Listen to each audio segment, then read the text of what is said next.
ဘောလုံးသည်ကဘာပေါ်တွင်လူကြိုက်အများဆုံးအားကစားနည်းတစ်ခုဖြစ်သည်လူမျိုးဘာသာစကားယဉ်ကျေးမှုမရွေးလူအများစုစိတ်ဝင်စားစွာကစားကြပြီးကြည့်ရှုအားပေးကြသည်ဘောလုံးကစားနည်းကိုနိုင်ငံပေါင်းများစွာတွင်ကြည်ကြည်ပြန့်ပြန့်ကစားကြပြီးကမ္ဘာအဆင့်ပြိုင်ပွဲများလည်းကျင်းပလျက်ရှိသည်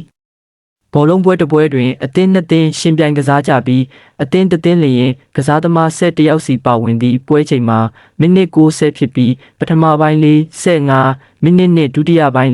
45မိနစ်ဟူ၍ခွဲခြားထားသည့်အသင်းများသည်ဘောလုံးကိုခြေဖြင့်ထိန်းချုပ်ကစားကာပြိုင်ဘက်အသင်း၏ဂိုးပေါက်အတွင်းသို့သွင်းယူနိုင်ရန်ကြိုးစားကြရသည့်ဂိုးအများဆုံးသွင်းနိုင်သောအသင်းကအနိုင်ရရှိသည်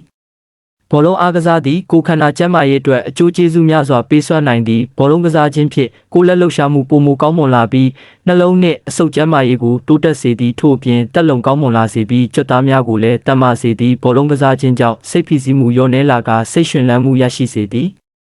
ဘောလုံးသည်အသင်းလိုက်စိတ်သက်ကိုလည်းမြင့်တင်ပေးသည်ကစားသမားများအနေဖြင့်တဦးနှင့်တဦးပူးပေါင်းဆောင်ရွက်ရပြီးအပြန်အလှန်ယုံကြည်မှုစည်းကမ်းလိုက်နာမှုနှင့်တာဝန်ယူမှုတို့ကိုတင်ယူရရှိကြသည်ထိုအရေးချင်းများသည်အားကစားကွင်းအတွင်းသာမကနေ့စဉ်ဘဝတွင်လည်းအသုံးဝင်သောအရေးအသွေးများဖြစ်သည်ကမ္ဘာပေါ်တွင်နာမည်ကျော်ဘောလုံးပြိုင်ပွဲများစွာရှိသည်ကမ္ဘာဖလား World Cup သည်အကြီးမားဆုံးဘောလုံးပြိုင်ပွဲဖြစ်ပြီး၄နှစ်တစ်ကြိမ်ကျင်းပသည့်ထို့အပြင်ဥရောပချန်ပီယံလိဂ်အင်္ဂလန်ပရီးမီးယားလိဂ်စပိန်လာလီဂါနှင့်အခြားသောလိဂ်ပြိုင်ပွဲများလည်းကမ္ဘာတစ်ဝန်းမှပရိသတ်များစိတ်ဝင်စားစွာကြည့်ရှုအားပေးကြသည်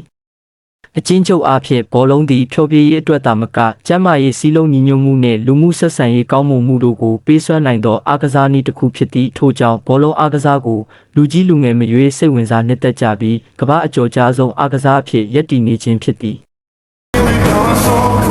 Я в нем пал, сделал последний снова. И за